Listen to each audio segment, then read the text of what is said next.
Hello, नमस्कार. आज सकाळी मुलीसोबत मी वॉकला निघाले. मी वॉकला जात होती. ती म्हटली, "मम्मा मी पण येते." म्हटलं, "ठीक आहे, चल."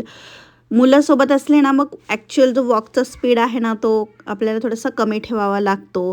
प्लस आपण एकटं वॉक करतो ते शांततेने झटपट करतो, रनिंग करतो. पण मुलं जेव्हा सोबत असतील तेव्हा त्यांच्या गप्पा, त्याला प्रश्नांना उत्तरं देणं असा काहीसा वॉक होतो. पण ठीक आहे, मग तिला घेऊन निघाले. तिला पण तेवढं फ्रेश वाटेल, छान वाटेल आणि आज धुकं पण आहे, तुम्ही बघितलं असेल. तर रस्त्याने चालताना हे काय आहे, ते काय, असं बऱ्याचशा गप्पा मारत आम्ही जातो. आणि बाजूला असं छान ग्राउंड आहे आणि जाताना इतकी सुंदर सुंदर फुलं दिसत असतात. मग ते टिपत टिपत असं आम्ही जात असतो. मग काय वॉक वगैरे करून घरी आले आणि आज बेत होता जेवणामध्ये वांग्याचं भरीत. तर हे जसे काळ्या रंगाचे वांगे असतात ना, काळा जांभळट रंग डार्क असा, तर तेच मिळतं इकडे, तर त्याचं भरीत मी करणार आहे. आणि चहा पण ठेवलेला आहे बाजूला, कारण माझा चहा बाकी होता. मी सकाळी उठल्या उठल्या नाही पित आता चहा, त्यामुळे माझा आणि मिस्टरांचा चहा इथे ठेवत आहे. माझ्यातून चूक झाली, भांडं खूप छोटं घेतलं मी चहाच्या मनाने, पण मग आता ते मला हलवत राहावं लागतंय, नाहीतर चहा ओतू जाईल. तर असो. आणि हे जे वांगं आहे ना, मला ते खूप जास्त काळं नाही करता येत, म्हणजे खूप भाजता येत नाही, कारण फायर अलार्म वाजतील. किचनमध्ये पण फायर अलार्म आहे, बाजूला तिकडे पण आहे, त्यामुळे विंडो ओपन ठेवल्या मी आणि थोडंफार भाजून घेतलं. देठ वगैरे का तिथपर्यंत तेवढं भाजायला नाही जात मी. मला माहिती आहे देठ वगैरे पण छान भाजतात, कारण आईंनी जेव्हा मी होती ना इंडियात, तेव्हा आई म्हणजे माझ्या सासूबाईंनी सांगितलं की देठाकडे पण व्यवस्थित ते भाजलं गेलं पाहिजे, असं मस्तपैकी त्या खरपूस भाजायच्या, त्यामुळे त्याची चव खूप छान लागायची. आणि ही जी रेसिपी आहे मी त्यांच्याचकडून शिकलेली आहे. भरपूर पदार्थ मी त्यांच्याकडून शिकलेली आहे. आणि आपण आधी तर लग्नाआधी करतच असतो स्वयंपाक, परंतु लग्न झालं की मग कसं असतं ना, की त्या घरातली पद्धत, त्या घरात कसं बनवतं हे सगळं आपण त्या पद्धतीनं मग जेवण बनवायला लागतो. माझं पण तेच झालं, की लग्नाच्या आधी पण मला बेसिक कुकिंग येत होतं, परंतु मग लग्न झाल्यानंतर मग इथल्या पद्धतीने मी स्वयंपाक शिकले, बनवायला लागले. आणि आमच्या आई खरंच खूप छान बनवतात. मग त्या बनवताना मी बघायचे, त्यांना थोडीफार मदत करायचे. आम्ही दोघी मिळून खूप छान मस्तपैकी किचनमध्ये टाईम स्पेंड करून कुकिंग वगैरे करायचो. आता मागच्या वर्षी त्या इथे होत्या ना, तर मला तेच आठवत होतं. म्हटलं किती छान झटपट आपलं कुकिंग व्हायचं आणि आम्हाला पण त्यांच्या हातचे वेगवेगळे पदार्थ खायला मिळायचे. आता नेक्स्ट टाईम त्या येतील किंवा आम्ही जाऊ तेव्हा आम्हाला खायला मिळेल. तर इकडे चहा झाला आणि मी चहा साखरेचे ना डब्बे बदललेले आहेत, नॉट भांडे. तर पहिले माझे तुम्ही बघताय तिथं वरती शेल्फमध्ये ठेवले, ते छोटे होते. ते छोटा पटकन हातात पकडला जायचा आणि आपल्याला कसं ते पातेल्याजवळ ते डब्बा न्यायची सवय असते ना, तर हा थोडासा जड आहे, कारण हा आय गेस चिनी मातीचा आहे, त्यामुळे ते थोडंसं मला हेवी होतो हा डब्बा.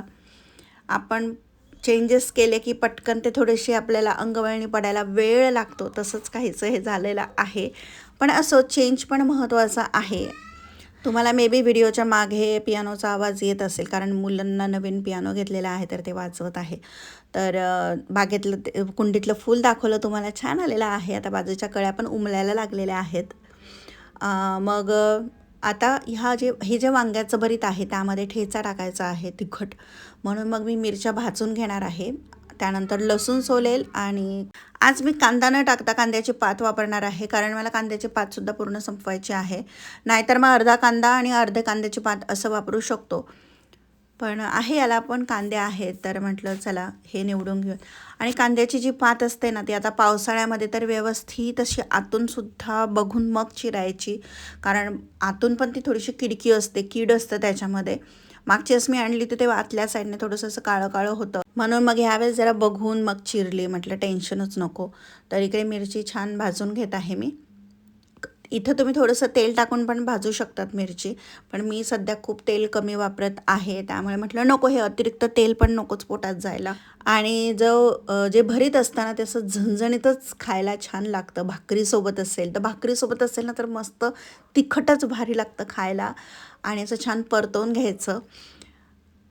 आणि इथे थंडी असते ना, त्यामुळे ऑल टाईम असं वांग्याचं भरीत खायला छानच वाटतं, त्यामुळे मी आणत असते आणि मग करते. आता इथे आम्हाला लकीली गॅस मिळालेला आहे. गॅस म्हणजे शेगडी अशी आहे, कॉईल नाही आहे, त्यामुळे असं वांगं भाजता येतं.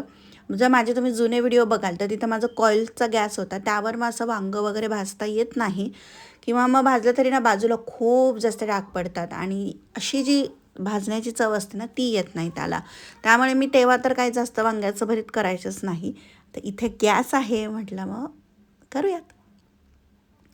आणि आता आपण म्हणजे काय खाते ना ह्याकडे मी फार लक्ष देत आहे. कारण आपली जी एनर्जी असते दिवसभर काम करण्यासाठी, जी आपल्याला एनर्जी लागते, त्यानंतर आपल्या चेहऱ्यावर आता जसं जसं आपलं एज होतं, जसं जसं आपण 35 क्रॉस करतो तेव्हा चेहऱ्यावर थोडंसं सुरकुत्या येणं किंवा थोडंसं थकवा जाणवणं हे होत असतं.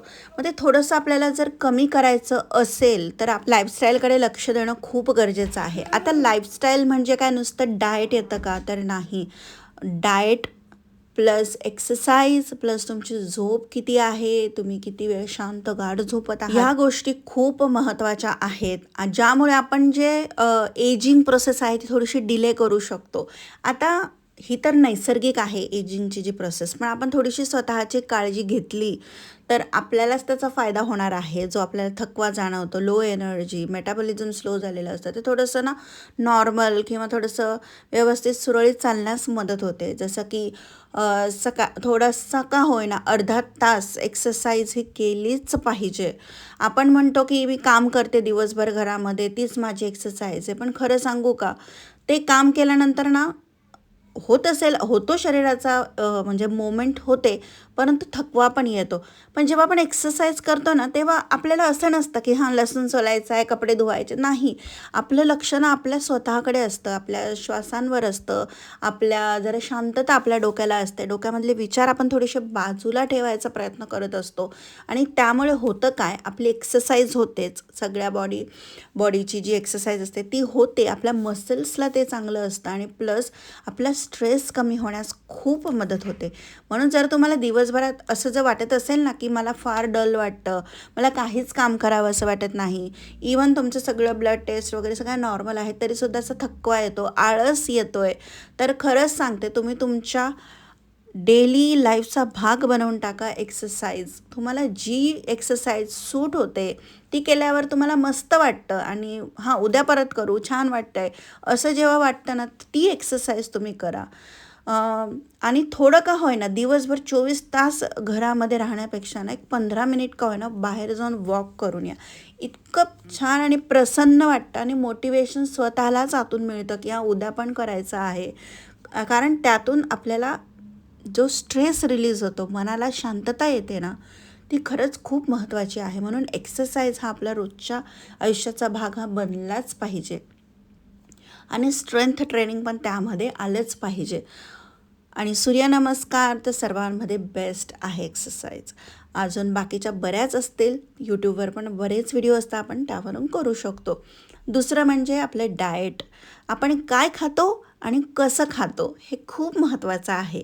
हेल्दी आहे म्हणून भरपूर खा, अनहेल्दी आहे ते तर भरपूर खाल्लंच जातं, परंतु हेल्दी आहे म्हणून भरपूर भरपूर पोट खूप भरेपर्यंत खा असं सुद्धा चालत नाही. त्यामुळे ना असं म्हणतात की 80% खाल्लं पाहिजे, बाकीची थोडीशी जागा रिकामी पाहिजे पोटामध्ये. तर त्या गोष्टी खूप महत्त्वाच्या आहे. आणि सर्वात महत्त्वाचं आहे, एजिंगची जी प्रोसेस फास्ट उगाचच होते ना, ते म्हणजे आपण डिहायड्रेट ठेवतो स्वतःला खूप. जर तुम्ही पाणी कमी पित असाल किंवा पाणी व्यवस्थित पित असाल आणि जर तुम्ही चहा, कॉफी हे भरपूर प्रमाणात घेत असाल, साखरेचा भरपूर वापर करत असाल, रोज भरपूर तुमच्या पोटामध्ये साखर जाते, चहा, कॉफी खूप प्रमाणात जाते ना, तर त्यामुळे सुद्धा बॉडीला डिहायड्रेशन होतं. जास्त साखरेमुळे त्वचा खूप जास्त अशी डल वाटते, त्यामुळे त्या गोष्टींचा सुद्धा कंट्रोल पाहिजे. प्रमाणात खा, बंद करता आली तर बंद करा. आणि त्यानंतर सर्वात महत्त्वाचं असतं म्हणजे रात्री जेव्हा आपण लाईट्स बंद करतो तेव्हा मोबाईल बघणं, त्यामुळे इतके डार्क सर्कल्स वाढतात. सो रात्री झोपण्याच्या आधी सकाळी लगेच उठल्या उठल्या मोबाईलचा वापर न करणे, अननेसेसरी गोष्टींचा स्ट्रेस न घेणे, ओव्हर थिंकिंग कंट्रोल करणे. कारण ओव्हर थिंकिंग, स्ट्रेस या सगळ्या गोष्टींना आपल्याला एजिंग फास्ट करायला खूप सपोर्टिव्ह आहे. त्यामुळे ह्या गोष्टींना थोडासा आपल्या आयुष्याचा थोडासा कमी भाग बनवायचा आहे. त्यासाठी मेडिटेशन, थोडासा मी टाईम, थोडीशी आपल्या मनातले थॉट थोडेसे बाहेर आपल्याला काढता आले, लिहून काढता आले तर ते बघायचं आहे. फळं आपल्या आहारात समाविष्ट करायचे आहेत, ड्रायफ्रूट्स आहेत, मस्तपैकी हसायचं, आनंदी जीवन जगायचं आहे, मन मोकळं जगायचं. एक तर आयुष्य मिळतं आपल्याला, त्यामुळे ते आनंदी आणि खूप छान जगायचं आहे. तर अशा छोट्या छोट्या काही टिप्स असतात, यावर एक डिटेल व्हिडिओ मी बनवलेला आहे, नक्की चेक करा. आणि तुम्हाला कसा वाटला हा व्हिडिओ हेही कमेंट करून सांगा. मस्तपैकी भरीत झालं, आता आम्ही जेवण करू. आय होप तुम्हाला आजचा व्हिडिओ आवडला असेल. व्हिडिओ आवडला असेल तर चॅनलला सबस्क्राईब करा, लाईक करा, कमेंट करा.